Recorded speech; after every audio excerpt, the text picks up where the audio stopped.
Good day, here are the headlines from the Philippine News Agency. We begin the newscast with some good news. The Philippines' inflation rate continues its downtrend as it hit 2.8% for the month of January 2024.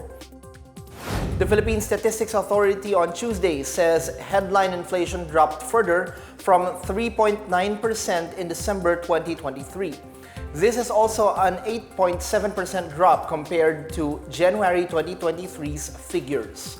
National statistician Claire Dennis Mapa says last month's inflation was the lowest recorded since October 2020 at 2.3%. The current rate was also within the forecast range of 2.8 to 3.6% made by the Bangko Sentral ng Pilipinas. The PSA says inflation eased further due to the slower increases in the prices of food and non-alcoholic beverages at 3.5% in January from 5.4% a month before. Food inflation went down to 3.3% in January from 5.5% in December 2023. It also reported slower increases in housing, water, electricity, gas, and other fuels. Shifting to the nation's top office, Malacanang is conducting a performance review of all presidential appointees to make sure they are qualified to remain in office.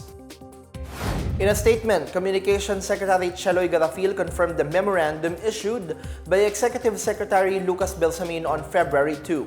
The memorandum required presidential appointees to submit updated personal data sheets and clearances needed for the performance review.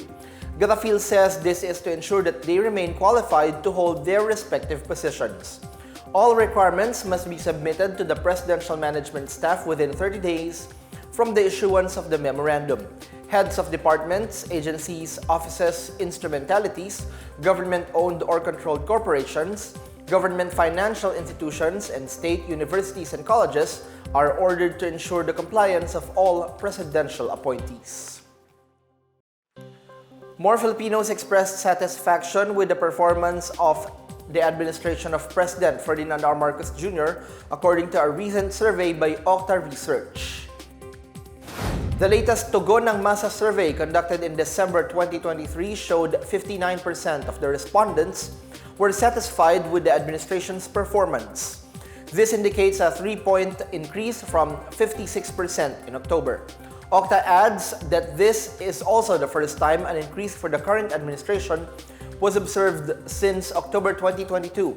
Meanwhile, those who are dissatisfied with the administration's performance increased by 1 point from 13% to 14%. Those who are undecided dropped from 30% to 24%. Respondents in the National Capital Region and Visayas had the highest satisfaction rating for the Marcos administration at 71%, while Balanced Luzon had the lowest at 53%. Meanwhile, only 4% of Filipinos in Class ABC were dissatisfied with the Marcos administration. The Department of Migrant Workers joined hands with the Cybercrime Investigation and Coordinating Center, or CICC, to protect overseas Filipino workers and their families from cybercrimes. The DMW and the CICC on Monday signed a memorandum of agreement to protect OFWs against illegal recruiters and investment scammers. DMW officer in charge under Secretary Hans Leo Kakdak says scams and frauds have been targeting OFWs and their families lately, draining them of their hard-earned money. CICC Executive Director under Secretary Alexander Ramos says the MOA is designed to address the specific needs of OFWs and ensure they receive comprehensive government support. Kakdak says the collaboration establishes the DMW as a participant in the National Cybercrime Hub, a central hub that facilitates coordination among law enforcement, government agencies, academe, experts, and international partners. It also aims to provide a safer online environment for OFWs and their families who have been particularly vulnerable to various cyber threats. A look at our world headlines. Chile has declared an official 2-day mourning period as the death toll due to wildfires rose to 122 on Monday and is expected to climb further as rescue efforts are underway.